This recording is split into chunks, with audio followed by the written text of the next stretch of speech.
കോൺഗ്രസ് ഉണ്ടാവും. ശരി, ശ്രീ നന്ദു നോക്കൂ, ഇവിടിപ്പോൾ എങ്ങനെയാണ് ഇവിടെ ഭാരതാംബ വിവാദമുണ്ടായത്? ഔദ്യോഗിക ചടങ്ങുകളിൽ ഭാരതാംബയെ വെച്ചേ പറ്റുള്ളൂ എന്ന് ഗവർണർ നിലപാട് പറയുന്നു. അത് വലിയ രീതിയിൽ ഈ രാഷ്ട്രീയ ഏറ്റുമുട്ടലിലേക്ക് പോയത് നമ്മൾ കണ്ടതാണ്. പിന്നീട് മുഖ്യമന്ത്രി വരുന്ന ചടങ്ങിൽ നിന്ന് അത് ഒഴിവാക്കി കൊടുത്ത് അവിടെ ചടങ്ങ് നടത്തേണ്ടുന്ന ഒരു സാഹചര്യം ഉണ്ടായി. അപ്പോൾ നമ്മുടെ ഭരണഘടന അനുസരിച്ച് ഇതൊന്നും പ്രായോഗികമല്ല എന്ന ബോധമുണ്ട്.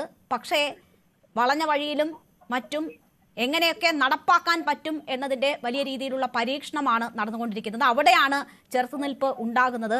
ഈ അന്വേഷണം എന്നത് വലിയ രീതിയിൽ പരിഹസിക്കുന്നത് കണ്ടു.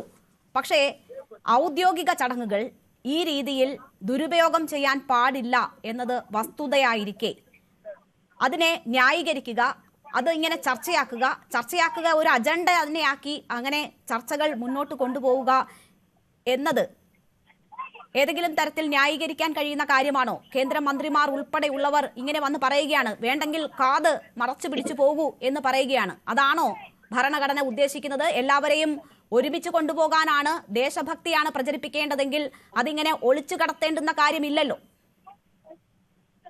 അല്ല, താങ്കളുടെ ഈ ചോദ്യം തന്നെ അപ്രസക്തമാണ്. കാരണം ഇതിൽ ആരും ഒളിച്ചു കടത്തിയിട്ടില്ലെന്നേ. ആ കുട്ടികൾ പാടിയ പാട്ട് ദേശഭക്തി ഗാനമാണെന്ന് ഞങ്ങൾക്കെല്ലാം ബോധ്യമുണ്ട്. ഞങ്ങളൊക്കെ തന്നെ അത് പോസ്റ്റ് ചെയ്തിരുന്നു. മറ്റു പല ആളുകളും, ഇപ്പോ യൂത്ത് കോൺഗ്രസിന്റെ മുൻ സംസ്ഥാന ഉപാധ്യക്ഷൻ ഉൾപ്പെടെയുള്ളവർ പോസ്റ്റ് ചെയ്തു എന്ന് പറഞ്ഞാൽ അത് ഈ സമൂഹത്തിൽ ഈ രാഷ്ട്രത്തെ സ്നേഹിക്കുന്നവരെല്ലാം പോസ്റ്റ് ചെയ്തു എന്നാണ് എന്റെ അർത്ഥം. ഏതെങ്കിലും ചില രാഷ്ട്രീയ ഭിക്ഷാന്തേഹികൾക്ക് അത് ദഹിച്ചിട്ടില്ലെങ്കിൽ അതിന് മറുപടി പറയേണ്ടത് അവർ തന്നെയാണ്. കാരണം അവർ രാഷ്ട്രീയ കാരണങ്ങളാൽ, അല്ലെങ്കിൽ വോട്ട് രാഷ്ട്രീയത്തിന് വേണ്ടിയിട്ട്, അല്ലെങ്കിൽ അവർക്ക് ഇലക്ഷൻ പൊളിറ്റിക്സിന് വേണ്ടിയിട്ട് അവർക്ക് ഏതൊക്കെയോ ചില ഭീകര സംഘടനകളെയും ഭീകരവാദികളെയും പ്രീണിപ്പിക്കണം. അതിന് അവർക്ക് രാഷ്ട്രത്തെ തള്ളിപ്പറയണം, രാഷ്ട്രത്തിന്റെ മൂല്യങ്ങളെ തള്ളിപ്പറയണം, രാഷ്ട്രത്തിന്റെ സംവിധാനങ്ങളെ തള്ളിപ്പറയണം. അവർ അതിനെ ഉപയോഗിക്കുന്നു. ചില ആളുകൾ സാമ്പത്തികപരമായിട്ടുള്ള ചില ആവശ്യങ്ങൾക്ക്, അവരുടെ സാമ്പത്തികപരമായ ചില ആവശ്യങ്ങൾക്ക് വേണ്ടിയിട്ട് അവർ അതിനെ സപ്പോർട്ട് ചെയ്യുന്നു. അപ്പൊ ഇത്തരത്തിലുള്ള ആളുകൾക്കെല്ലാം ഇത് ഒളിച്ചു കടത്തിയോ എന്ന് ചോദിച്ചാൽ ഇത് പട്ടാപ്പകൽ പരസ്യമായിട്ടല്ലേ കാര്യങ്ങൾ നടന്നത്? പട്ടാപ്പകൽ പരസ്യമായി എല്ലാവരും കാണുന്ന ഒരു പ്ലാറ്റ്ഫോമിലല്ലേ ഈ കാര്യങ്ങളൊക്കെ നടന്നിട്ടുള്ളത്? അതിലെവിടെയാണ് ഒളിച്ചു കടത്തിയത്? ആ ചോദ്യം തന്നെ അപ്രസക്തമാണ്. ഇനി താങ്കൾ പറഞ്ഞല്ലോ RSSനെ സംബന്ധിച്ചിടത്തോളം, ഇപ്പൊ ജയിക്ക് പറയുന്നത് കേട്ടോ, RSS എല്ലാം രഹസ്യമായി കടന്നു. RSSനെ സംബന്ധിച്ചിടത്തോളം ഒരു കാര്യത്തിലും രഹസ്യമായിട്ട് പോകേണ്ട കാര്യമില്ല. ഞാൻ RSSന്റെ റെപ്രസെന്റേറ്റീവ് അല്ല, ഞാൻ പക്ഷേ ഒരു സ്വയംസേവകനാണ്, ഞാൻ ശാഖയിൽ പോകുന്നയാളാണ്. അപ്പൊ സ്വാഭാവികമായിട്ടും എനിക്ക് സംഘം എന്താണെന്ന് ബോധ്യമുണ്ട്. ആ സംഘം എന്താണെന്ന് പറഞ്ഞാൽ സംഘത്തിൽ കൃത്യമായ ബോധ്യത്തോടു കൂടി നിങ്ങൾ വന്നു കഴിഞ്ഞാൽ 1 മണിക്കൂർ നേരത്തെ ശാഖയെ കൃത്യമായി നിങ്ങൾക്ക് കാണാൻ സാധിക്കും. CPMന്റെ ഏതെങ്കിലും ഒരു പാർട്ടി കമ്മിറ്റിക്കകത്ത് നിങ്ങൾക്ക് പോയി നോക്കാൻ സാധിക്കുമോ? കോൺഗ്രസിന്റെ ഏതെങ്കിലും ഒരു പാർട്ടി കമ്മിറ്റിക്കകത്ത് നിങ്ങൾക്ക് പോയി നോക്കാൻ സാധിക്കുമോ? പക്ഷെ RSSന്റെ ഒരു ശാഖയിൽ പോകാൻ നിങ്ങൾക്ക് ഒരു മെമ്പർഷിപ്പും വേണ്ട. RSSന്റെ ഒരു പ്രവർത്തനത്തിൽ നിങ്ങൾക്ക് പങ്കാളിയാവാൻ ഒരു തരത്തിലുള്ള മെമ്പർഷിപ്പും വേണ്ട. RSSന്റെ സേവാഭാരതി പോലെയുള്ള പ്രസ്ഥാനങ്ങൾക്കകത്ത് പ്രവർത്തിക്കാൻ നിങ്ങൾ ഒരു മെമ്പർഷിപ്പ് എടുത്താൽ മാത്രമേ അവിടെ നിൽക്കാൻ സാധിക്കുന്നു നിങ്ങളോട് ആരെങ്കിലും പറഞ്ഞിട്ടുണ്ടോ? അത്തരത്തിൽ സുതാര്യമായിട്ടുള്ള തുറന്ന പുസ്തകമായിട്ടുള്ള ഒരു പ്രസ്ഥാനത്തിനെ കുറിച്ച് അടിസ്ഥാനരഹിതമായ ചില ആരോപണങ്ങൾ ഉന്നയിച്ചുകൊണ്ട് മുന്നോട്ട് പോകാമെന്ന് നിങ്ങൾ ധരിച്ചാൽ നിങ്ങൾ വിഡ്ഢികളുടെ സ്വർഗത്തിലാണ്. 100 വർഷം തികച്ചു എന്ന് താങ്കൾ ഒരു പുച്ഛഭാവത്തിലൂടെ പറഞ്ഞല്ലോ. ആ 100 വർഷം ഇന്ത്യയിലെ ഏതെങ്കിലും ഒരു പ്രസ്ഥാനത്തിന്, അല്ലെങ്കിൽ ലോകത്തിലെ ഏതെങ്കിലും ഒരു പ്രസ്ഥാനത്തിന് 100 വർഷം അങ്ങനെ പൊട്ടലില്ലാതെ, പൊടിയാതെ, അല്ലെങ്കിൽ പിളരാതെ മുന്നോട്ട് പോകാൻ സാധിച്ചിട്ടുണ്ടോ? എന്തുകൊണ്ട് സാധിച്ചു? ഒരു ആദർശത്തിന്റെ കെട്ടുറപ്പിലാണ് അത് മുന്നോട്ട് പോകുന്നത്. എന്താണ് ആദർശം? ആ ആദർശം ഇതാണ്: പരമവൈഭവന്നേതുമേ തത്സ്വരാഷ്ട്രം. എന്റെ രാഷ്ട്രം പരമവൈഭവത്തിലേക്ക് എത്തുന്നത് സ്വപ്നം കണ്ടുകൊണ്ട് ജീവിക്കുക, അതിനു വേണ്ടിയിട്ട് പ്രവർത്തിക്കുക, അതിനു വേണ്ടിയിട്ട് എന്റെ ജീവിതത്തിലെ സർവ്വ സമ്പാദ്യങ്ങളും സുഖവും ദുഃഖവും ഒക്കെ ഈ രാഷ്ട്രത്തിന് വേണ്ടിയിട്ട്, ഈ ഭാരതാംബയ്ക്ക് വേണ്ടിയിട്ട് അവരുടെ മടിത്തട്ടിൽ സമർപ്പിച്ചുകൊണ്ട് ജീവിക്കുക. അങ്ങനെ ദിവസേന പ്രാർത്ഥന പാടാൻ ഒരു ചങ്കൂറ്റം വേണം. ആ ചങ്കൂറ്റമുള്ളവരാണ് രാഷ്ട്രീയ സ്വയംസേവക സംഘത്തിന്റെ സ്വയംസേവകന്മാർ. അങ്ങനെയാണ് ഞങ്ങൾ മുന്നോട്ട് പോകുന്നത്. ആളുകൾ എങ്ങനെയോ ആയിക്കോട്ടെ, നിങ്ങളുടെ ലക്ഷ്യത്തിലേക്ക് നീങ്ങിക്കൊള്ളൂ. അതിനെ ഔദ്യോഗിക ചടങ്ങുകൾ എന്തിനാണ് ഉപയോഗിക്കുന്നത് എന്നതാണല്ലോ ചോദ്യം. ഈ ഔദ്യോഗിക ചടങ്ങുകൾ ഉപയോഗിച്ചിട്ടല്ലോ മറ്റ് സംഘടനകൾ അവരുടെ ശക്തി തെളിയിക്കുന്നത്. ഏതെങ്കിലും തരത്തിൽ ഭരണത്തിന്റെ സ്വാധീനം ഉപയോഗിച്ചിട്ടല്ലോ മറ്റ് സംഘടനകൾ ഇവിടെ പ്രവർത്തിക്കുന്നത്. RSSന്റെ ഗണഗീതം എങ്ങനെയാണ് ഒരു ഔദ്യോഗിക ചടങ്ങിൽ വരുന്നത്? എങ്ങനെയാണ് റെയിൽവേയുടെ ഒഫീഷ്യൽ അക്കൗണ്ടിൽ വരുന്നത് എന്ന് ചോദിക്കുമ്പോൾ നിങ്ങൾ വളർന്നു പന്തലിച്ചു എന്നുള്ള കാര്യങ്ങൾ പറയുന്നത് എന്തൊരു ന്യായീകരണമാണ്? അതിന് ഔദ്യോഗിക സംവിധാനങ്ങൾ ദുരുപയോഗം ചെയ്യുന്നത് എന്തിന് എന്നൊരു ചോദ്യമുണ്ടല്ലോ. ഇവിടെ നമ്മുടെ ഔദ്യോഗിക ചടങ്ങുകളിൽ എന്തിനാണ് ഭാരതാംബ, എന്തിനാണ് ഗണഗീതം എന്നതാണല്ലോ ചോദ്യം. ഞാൻ ചോദിച്ചത് ബഹുമാനപ്പെട്ട ആങ്കർ, ഏത് ഔദ്യോഗിക പരിപാടിയിലാണ് ആ കുട്ടികൾ ആ ഗീതം പാടിയത്, ആ ദേശഭക്തിഗാനം പാടിയത്? കുട്ടികൾ വീട്ടിലിരുന്ന് പാടിയതാണോ? കുട്ടികൾക്ക് ട്രെയിനിലിരുന്ന് RSSന്റെ ശാഖയിൽ പാടിയതാണോ കുട്ടികൾ? അല്ലല്ലോ. ഞാൻ താങ്കളുടെ കുട്ടികൾ RSSന്റെ ശാഖയിലോ വീട്ടിലോ പാടിയതല്ലല്ലോ. അതുകൊണ്ടാണ് പറഞ്ഞത്. കൊച്ചി ക്ഷമിക്കണം, എറണാകുളം ബംഗളൂരു വന്ദേ ഭാരതിന്റെ ഇനാഗുറൽ ചടങ്ങായിരുന്നു അത്. അല്ലല്ല, ഞാൻ എന്റെ പോയിന്റ് ഒന്ന് വെച്ചോട്ടെ. 2015 KM മാണിക്കെതിരെ സമരം നടത്താൻ വേണ്ടിയിട്ട് CPM-ന്റെ നേതാക്കന്മാർ ബക്കറ്റും വീട്ടിൽ നിന്നുള്ള പേസ്റ്റും അതുപോലെ ലുങ്കിയും മുണ്ടും പിന്നെ തിരിച്ചു വരില്ല, ഞങ്ങളൊരു വിപ്ലവ സമരത്തിന് പോവുകയാണെന്ന് പറഞ്ഞിട്ട് വന്നല്ലോ. അന്ന് വന്ന ട്രെയിനുകളിലൊക്കെ അവർ പാടിയ വിപ്ലവ ഗീതങ്ങളൊന്നും നിങ്ങൾ കേട്ടില്ലേ? ട്രെയിനുകളിൽ താങ്കൾ എന്താണ് 3/4 മണിക്കൂർ ഒരു ചർച്ച നടന്നിട്ട് അതിന്റെ ആദ്യ ഭാഗത്ത് ചോദിച്ച ചോദ്യമാണ് താങ്കൾ ചോദിക്കുന്നത്. അങ്ങനെ പാടിയതിൽ പ്രശ്നമില്ല, പാടിയെങ്കിൽ പാടി, അത് ഉദ്ഘാടന ചടങ്ങിലല്ലോ. ഇപ്പോൾ താങ്കൾ പറഞ്ഞ ഉദാഹരണം പോലും ഉദ്ഘാടന ചടങ്ങിലല്ല. ട്രെയിനിൽ പ്രാർത്ഥിക്കുന്നവരുണ്ടെന്നേ, നിസ്കരിക്കുന്നവരുണ്ടെന്നേ, ഓരോ മതത്തിന്റെയും വിശ്വാസങ്ങൾ പേറുന്നവരാണ് അതിൽ യാത്ര ചെയ്യുന്നത്. പക്ഷേ അവരാരെങ്കിലും അതിലൊന്നും പ്രശ്നമില്ലെന്നേ. റെയിൽവേയിൽ എന്ത്, നമ്മളൊരു ട്രെയിനിൽ യാത്ര ചെയ്യുമ്പോൾ ഏതൊക്കെ വിഭാഗത്തിൽപ്പെട്ട ആളുകൾ എങ്ങനെയൊക്കെ അതിൽ യാത്ര ചെയ്യുന്നു എന്നത് കണ്ടിട്ടുള്ളതാണ്. അതൊന്നും ഒരു വിഷയമല്ല. ഇതൊരു ഉദ്ഘാടന ചടങ്ങാണ്, അവിടെയാണ് ഗണഗീതം പാടുന്നത്. ഞാനൊരു കാര്യം പറയാം, അധികാരത്തിന്റേതല്ലേ നിങ്ങൾ അടുത്ത പ്രശ്നം പറഞ്ഞത്. 2015 KM മാണിക്കെതിരായിട്ടുള്ള ഒരു ഓവർനൈറ്റ് സമരം CPM സംഘടിപ്പിച്ചത് ഓർമ്മയുണ്ടോ നിയമസഭയ്ക്കകത്ത്? അന്ന് നിങ്ങളടക്കമുള്ള മാധ്യമ സ്ഥാപനങ്ങൾ, നിങ്ങൾ അന്നുണ്ടോ എന്ന് എനിക്ക് ഓർമ്മയില്ല, പക്ഷെ അന്ന് നിങ്ങൾ ഉണ്ടായിരുന്നെങ്കിൽ നിങ്ങൾ അടക്കമുള്ള മാധ്യമ സ്ഥാപനങ്ങൾ അവിടെ ചെന്ന് നിന്ന് നിയമസഭയ്ക്കകത്ത് ഈ പറയുന്ന സഖാവ് ശിവൻകുട്ടി അടക്കമുള്ള ആളുകൾ ഈ പറയുന്ന ബലികുടീരങ്ങളെ എന്ന ഉച്ചരത്തിൽ ആ നിയമസഭയുടെ നടുത്തളത്തിലിരുന്ന് പാടിയപ്പോ എന്താ നിങ്ങളാരും അത് ചർച്ച ചെയ്യാത്തത്? എന്താ ചർച്ച ചെയ്യാത്തത്? എന്തുകൊണ്ട് ഔദ്യോഗിക സംവിധാനങ്ങളെ ദുരുപയോഗം ചെയ്തു എന്ന് നിങ്ങൾ അന്ന് പാടാത്തത്, അന്ന് കരയാത്തത്? സഭയുടെ നടുക്കിൽ എന്താണ് പറയുന്നത് എനിക്ക് മനസ്സിലായില്ല. ഇനി അടുത്തത് ഞാൻ ചോദിക്കട്ടെ, ശ്രീ ജയ്ക്ക് വലിയ വർത്തമാനം പറഞ്ഞു പോയല്ലോ, ആ കുട്ടികളെ അങ്ങ് ഭീഷണിപ്പെടുത്തി കളഞ്ഞിട്ട് പോയല്ലോ. ഡിവൈഎഫ്ഐയുടെ നേതാക്കന്മാർ ഇന്ന് രാവിലെ തൊട്ട് VK സനോജ് അടക്കമുള്ള നേതാക്കന്മാർ വന്നിട്ട് ആ കുട്ടികളുടെ കുടുംബത്തെ അങ്ങ് ഭീഷണിപ്പെടുത്തിക്കൊണ്ട് പോകുന്നുണ്ടല്ലോ. കുട്ടികളെ ദുരുപയോഗിക്കുന്നുണ്ടോ എന്ന കാര്യം മാത്രമാണ് ചൂണ്ടിക്കാണിക്കുന്നത്, അല്ലാണ്ട് കുട്ടികളെ ഏത് തരത്തിലാണ് ഭീഷണിപ്പെടുത്തിയത്? അല്ല, ഞാൻ പറഞ്ഞോട്ടെ, കുന്തിരിക്ക വാങ്ങി വെച്ചോ, എത്തിപ്പോയി നിന്റെയൊക്കെ കാലന്മാരെന്ന് ഇവിടെ ഒരു കുട്ടിയെ അച്ഛൻ തോളിലിരുത്തി വിളിപ്പിച്ചപ്പോ ആ കുട്ടിക്കെതിരെ ഏത് നടപടിയാണ് നിങ്ങൾ എടുത്തത്? ഇവിടുത്തെ CPM എന്ത് നടപടിയാണ് എടുത്തത് ആ കുട്ടിക്കെതിരെ? ആ കുട്ടിയെ നിങ്ങൾ സംരക്ഷിക്കുന്ന നിലപാടല്ലേ CPM എടുത്തത്? അതിനെതിരെ കേസെടുത്തില്ലേ? നിങ്ങൾ ഏതൊന്നും പറഞ്ഞത് ആ കേസ് എവിടെയെന്നാണ് ഞാൻ ചോദിക്കുന്നത്. ആ കേസ് എവിടെ?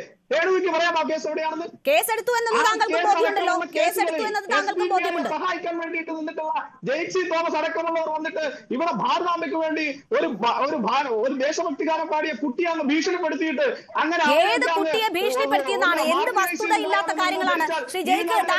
താങ്കളോ താങ്കളുടെ സംഘടനയിൽപ്പെട്ടവരോ കുട്ടികളെ ഭീഷണിപ്പെടുത്തിയോ? രാജ്യസ്നേഹികളൊക്കെ ജീവിതം കളഞ്ഞ് ഞങ്ങൾ ഇവിടെ ജീവിച്ചിരിക്കുമ്പോ ഈ മണ്ണിൽ ഭാരതാംബയ്ക്ക് വേണ്ടിയിട്ട് ജീവിച്ചിരിക്കുമ്പോ നിങ്ങളൊക്കെ ആ കുട്ടികളെ അങ്ങ് ഭീഷണിപ്പെടുത്തി മുന്നോട്ട് പോകാം എന്ന് നിങ്ങൾ ധരിക്കുന്നുണ്ടോ? നമ്മുടെ സമയം കുറവാണ്, അദ്ദേഹം മറുപടി പറയട്ടെ. താങ്കൾ ഈ വസ്തുതാവിരുദ്ധമായ കാര്യം നിങ്ങൾ ആരെങ്കിലും ഭീഷണിപ്പെടുത്തിയിട്ടുണ്ടോ ജയ്ക്ക്?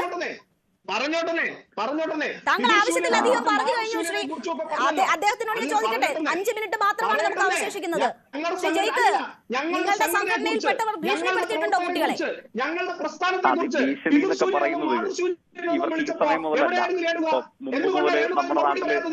ബ്രിട്ടീഷുകാരുടെ ആധിപത്യം പോലെ മാപ്പടിച്ചും മാപ്പ് ചോദിച്ചും കാല് പിടിച്ചും മാത്രം തിരികെ വന്ന ആളുകൾക്ക് എന്തെങ്കിലും ഒരു അന്വേഷണം കേൾക്കുമ്പോൾ തന്നെ പേടിയുണ്ടാവുക സ്വാഭാവികമാണ്. അദ്ദേഹം പറയട്ടെ, താങ്കൾ പറഞ്ഞു തീർന്നല്ലോ, അദ്ദേഹം പറയട്ടെ.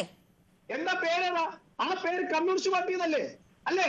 ഒഴിവ് ജീവിതം നയിച്ച സഖാക്കന്മാരൊക്കെ തൃശ്ശൂരിനായിട്ടുള്ള കുട്ടികളെ ഉണ്ടാക്കിയിട്ട് താങ്കൾ പറഞ്ഞതിനുള്ള മറുപടിയാണ് ജയ്ക്ക് പറയാൻ പോകുന്നത്. അദ്ദേഹം പറയട്ടെ. വിളിക്കുന്നത് അപ്പൊ മാന്യത അത് അങ്ങോട്ടുണ്ടെങ്കിൽ അങ്ങോട്ടും ഉണ്ടാകും, ഇങ്ങോട്ടുണ്ടെങ്കിൽ അങ്ങോട്ടും ഉണ്ടാവും. നിങ്ങൾ കുട്ടികളെ ഭീഷണിപ്പെടുത്തി ഭാരതാംബയ്ക്ക് വേണ്ടിയിട്ട് ഒരു സ്ത്രീ മാർജിനലൈസ് ചെയ്തു, സൈഡ് ലൈൻ ചെയ്തു. അദ്ദേഹം ഇങ്ങനെ ഒരു മാസം നടത്തുമ്പോൾ നമ്മൾ ഇടപെടാനാണ് അദ്ദേഹത്തിന്റെ ഉദ്ദേശം ചർച്ച ആരംഭിക്കുക എന്നുള്ളതാണ്. എനിക്കതിന് താല്പര്യമില്ല. അദ്ദേഹം പറഞ്ഞോട്ടെ. താങ്കളുടെ ഭാഗം പറഞ്ഞു കഴിഞ്ഞെങ്കിൽ അദ്ദേഹത്തെ മറുപടി പറയാൻ അനുവദിക്കുന്നുണ്ട്. ഇല്ല, താങ്കൾ ആവശ്യത്തിലധികം പറഞ്ഞു. നമ്മുടെ സമയം അവസാനിക്കുകയാണ്. ജയ്ക്ക് താങ്കൾ പറഞ്ഞോളൂ. അവസാനിപ്പിക്കാം. ഇവിടെ നേരത്തെ എന്റെ ബഹുമാനായിട്ടുള്ള കോൺഗ്രസിന്റെ സുഹൃത്ത് ഈ കാര്യത്തിനകത്ത് അദ്ദേഹം പലതവണ ഏതോ ഈ RSS ഗാനത്തെ ഞാനെന്തോ ആക്ഷേപിക്കാൻ ശ്രമിച്ചു എന്നൊക്കെ പറയുന്നുണ്ട്. ഞാനൊന്നും ആക്ഷേപിക്കാൻ ശ്രമിച്ചു. അദ്ദേഹം പറഞ്ഞത് നിങ്ങൾ കുട്ടികളെ ഭീഷണിപ്പെടുത്തി, നിങ്ങളുടെ ഡിവൈഎഫ്ഐക്കാർ കുട്ടികളെ ഭീഷണിപ്പെടുത്തി എന്നതാണ്. ഗണഗീതം പാടിയ കുട്ടികളെ ഭീഷണിപ്പെടുത്തിയെന്ന്.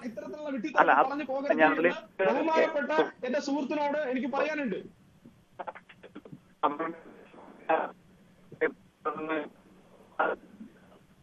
ജയിക്ക് ക്ലിയർ അല്ല താങ്കൾ പറയുന്നത്. ശരി, ഞാൻ താങ്കളിലേക്ക് വരാം. റിപ്പോർട്ട് ക്ഷമിക്കുക, ഞാൻ പറഞ്ഞ കാര്യത്തിൽ ദ ഹിന്ദുവിന്റെ റിപ്പോർട്ട് വായി തോന്നിയ പറയരുതെന്നാണ് പറഞ്ഞത്. BJP MP states on national anthem draws sharp criticism from Congress. So former Assembly Speaker and MP from Uttarakhand state came an event in the national anthem to mark 150 years of Vande Mataram. അല്ല, അതാണ് ഞാൻ ചോദിച്ചത്. അദ്ദേഹം ഞാൻ അതാ പറഞ്ഞത്. താങ്കൾ വിശ്വേശ്വർ ഹെഗ്ഡെ അങ്ങനെ പറഞ്ഞ കാര്യം മാധ്യമങ്ങളിൽ വാർത്ത വന്നതാണ്.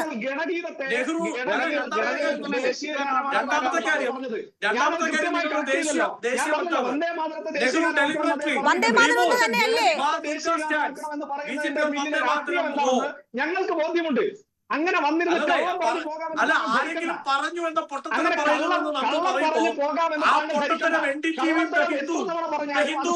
വന്ദേ മാതരം എന്ന് തന്നെയല്ലേ വസന്ത് താങ്കൾ പറഞ്ഞത്? വന്ദേ മാതരം എന്ന് തന്നെയല്ലേ?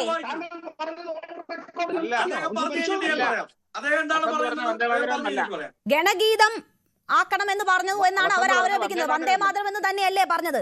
വിശ്വേശ്വർ ഹെഗ്ഡെ എന്തായാലും പറഞ്ഞത് വന്ദേ മാതരം ഇന്ത്യയുടെ ദേശീയ ഗാനമാക്കണമെന്നതാണ്.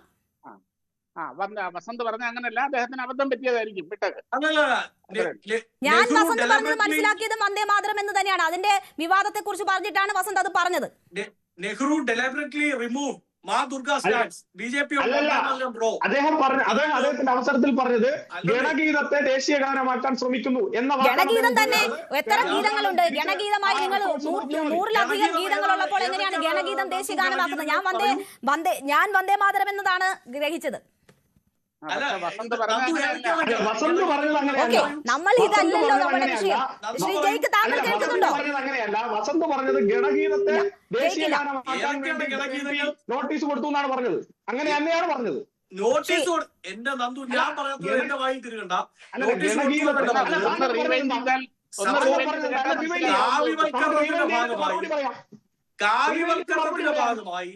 കാവ്യവൽക്കരണത്തിന്റെ ഭാഗമായി RSSന്റെ വൈസ് ക്യാപ്റ്റൻ ദത്താത്രേയ ഹോസബുള്ളെ ഈ രാജ്യത്തിന്റെ ഭരണത്തെ മനുസ്മൃതിയാക്കണമെന്ന് പറഞ്ഞത് തൊട്ട് ഈ രാജ്യത്തിന്റെ രാഷ്ട്രപിതാവ് സ്ഥാനത്ത് നിന്ന് മഹാത്മാഗാന്ധിയെ എടുത്തു മാറ്റി വീർ സവർക്കറെ പ്രതിഷ്ഠിക്കണമെന്ന വാദം തൊട്ട് ഈ രാജ്യത്തിന്റെ ദേശീയ ഗാനം എടുത്തു മാറ്റി അവിടെ നിങ്ങളുടെ ഗണഗീതങ്ങളോ അല്ലെങ്കിൽ നിങ്ങൾ ആവശ്യപ്പെടണം എന്നത് നിങ്ങളുടെ വാദമാണ് എന്ന് പറയുമ്പോൾ അതിന് കൃത്യമായ എവിഡൻസ് വെച്ചുകൊണ്ട് തന്നെയാണ് സംസാരിക്കുന്നത്. അത് നിങ്ങൾ പറഞ്ഞത് നാഷണൽ മീഡിയ. അപ്പൊ ഞാൻ ചോദിക്കട്ടെ, കോൺഗ്രസിന്റെ കർണാടക സംസ്ഥാനത്തിലെ ശരി എന്തായാലും ഈ വിഷയവുമായി ബന്ധപ്പെട്ട് എന്റെ സമയം പൂർണ്ണമായി അവസാനിക്കുന്നത് കൊണ്ടാണ് ഞാൻ ഇടപെടുന്നത്. എന്നോട് ക്ഷമിക്കുക. ഗണഗീതം ഒളിച്ചു കടത്തുന്നു എന്നതാണ് നമ്മൾ പ്രേക്ഷകരോട് ഈ വിഷയവുമായി ബന്ധപ്പെട്ട് ചോദിച്ച ചോദ്യം. അതേ എന്ന് പറയുന്നു 58%, അല്ല എന്ന് പറയുന്നത് 37% മാത്രം.